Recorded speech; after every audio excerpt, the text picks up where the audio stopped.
महाराष्ट्र में विधानसभा चुनाव को लेकर सरगर्मी तेज है। इसी बीच शिवसेना के प्रमुख और महाराष्ट्र के पूर्व मुख्यमंत्री उद्धव ठाकरे ने महाराष्ट्र के उप मुख्यमंत्री देवेंद्र को चुनौती देते हुए कहा है कि राज्य की राजनीति में या तो तुम रहोगे या फिर मैं। उनके इस बयान के बाद से बीजेपी उद्धव ठाकरे पर हमलावर है। हालांकि दिलचस्प बात यह है कि देवेंद्र ने इस पर टिप्पणी नहीं की है। माना जा रहा है कि इन दिनों फडणवीस मुंबई को लेकर बड़ी रणनीति बना रही है और इसी से वो जवाब देंगे। पिछले 25 सालों से मुंबई महानगर निगम पर ठाकरे का कब्जा रहा है। विधानसभा चुनाव में भी ठाकरे का दबदबा कायम रहा है।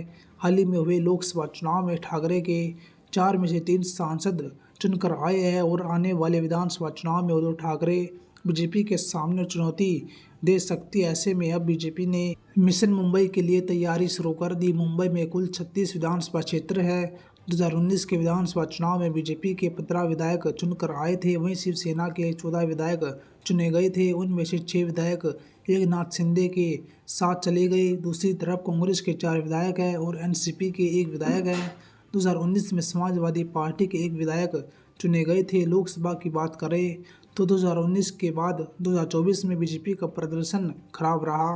मुंबई में कुल 6 लोकसभा क्षेत्र है। हाल ही में हुए लोकसभा चुनाव में बीजेपी को 1 ही सीट पर जीत मिली। वहीं उद्धव ठाकरे की शिवसेना के 3 और कांग्रेस और शिवसेना गुट की शिवसेना को 1-1 सीट मिली। बीजेपी के इतने विधायक होकर भी 1 ही सीट पर जीत हासिल करना पार्टी के लिए बड़ा झटका माना गया। महाराष्ट्र की राजनीति में ये चर्चा हमेशा से हो रही है कि अगर मुंबई जीते तो महाराष्ट्र जीत लिया। ऐसे में बीजेपी का यह मिशन जरूरी हो गया है।